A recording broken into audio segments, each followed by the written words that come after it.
Hi everyone, welcome to the Knitting Machine course channel, the place where we're together learning how to operate an electronic knitting machine. And today I want to focus on the carriage and how it works and what this dial and levers do.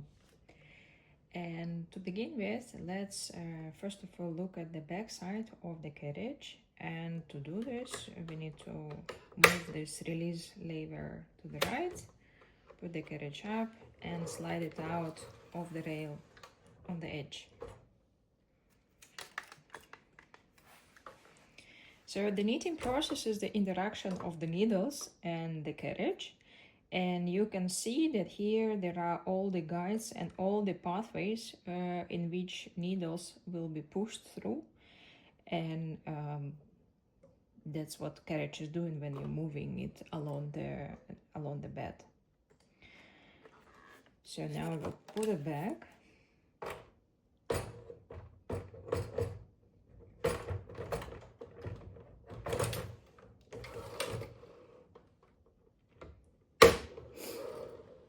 And we can take a closer look at the needles and the positions in which they can be. Usually it's 4, and the position A, it's the most at the back, when the carriage is doing nothing with the needles. So it's just, they are not in use anyhow. Now actually to show you what's happening to the needles in other position, I will remove this anchor plate. In this case it will be more visible what carriage is doing. So I need to unscrew these things. Now it can be removed. And position B, which is here, for example, let's put a few, is the main working position, which is used for stockinette stitches and other stitches as well. So you can see what carriage is doing to them. They start moving.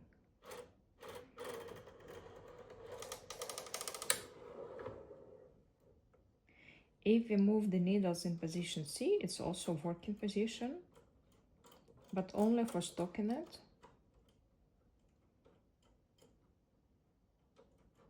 So it's position C, it's over here. And we move the carriage, see? So doing rather the same and bring them to position B. The most interesting is position D. It's the most in front one, because it can be already used in knitting or ignored depending on the state of the Russell levers. So now this is the Russell lever. It's on the right side. Now I will move carriage closer to me, and you will see the other one as well. So now it's in position 2, and in this position all the needles in position D is going to be used in knitting. So you can see what it's doing. You bring them back in their main knitting position. So as I said, here on the other side also there is a Russell lever in position 2. If we again move the needles in position D and switch Russell lever into position 1, these needles will not be used in knitting anymore. So you can see I'm moving carriage and nothing is happening. If you remember, on this side I didn't switch the Russell lever into position 1, and then now gonna be used in knitting. So that's a very nice levers. They're used in the partial knitting. Now to better illustrate how carriage, how knitting machine is working, I will remove this sinker plate so it will be more visible how needles are moving.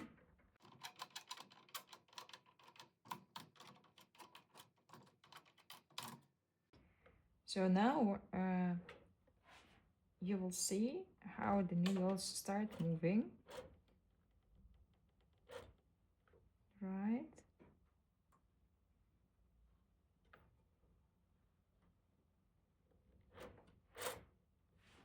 they're moving forward, and now when latches are open, machine also put the yarn in hooks.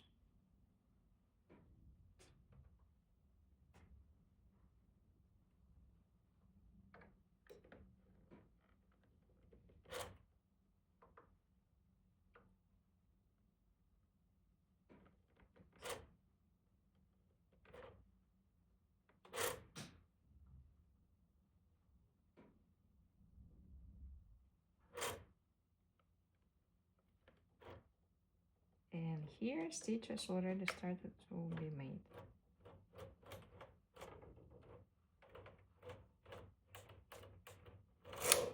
Pop. And we made another row. On top here is a stitch dial, the place where you can choose the size of the stitch. And manual tells us that the thicker yarn you have, the higher should be size of the larger should be the stitch and the higher number on the dial.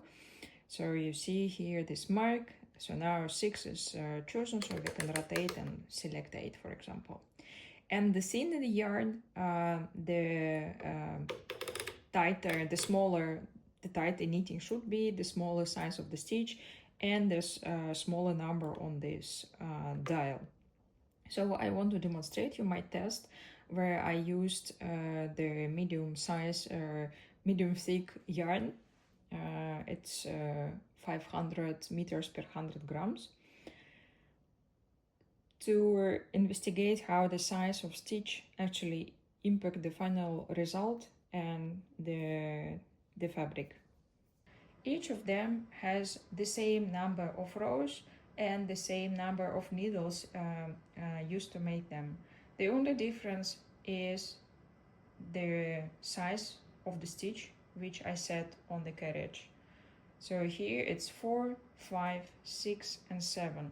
So you can see that the size, linear sizes are changing, but also how the fabric, final fabric look like and how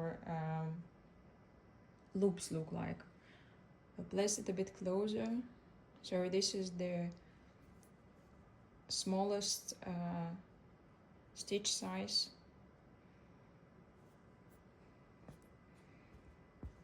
Let's take the next one. So loops becoming bigger and you already start seeing holes between stitches.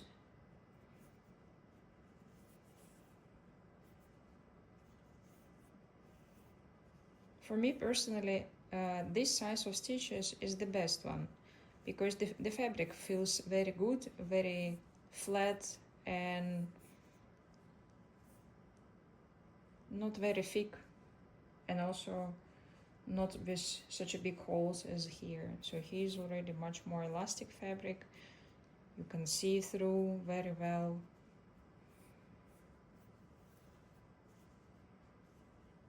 I think this will be better for cotton yarn, but this is woolen yarn. So for me, this is much nicer. So it's for sure something to experiment with and to try different sizes as a part of preparation for the making garments.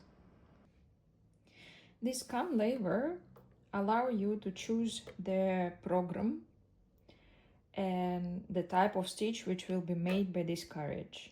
And F, so we can move it this way. It doesn't go very smoothly. You need to put some effort. So that's how we can switch it.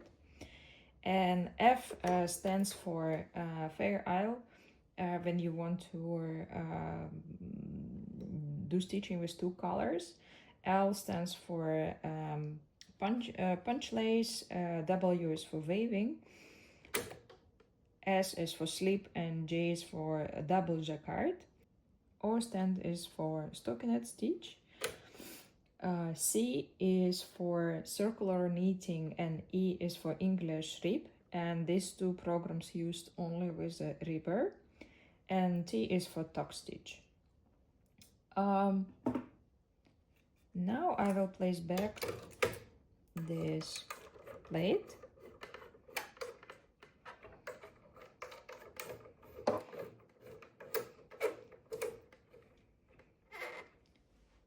on the plate we have extra knobs here, and also these guides, and they used for waving. Also these knobs are used, so in this case you see that brushes goes down. They also used for the very fast casting on method on the waste yarn.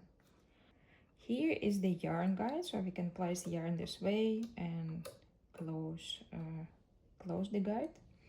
And if you work with the second color, the yarn goes into this guide and already there is no lock for it.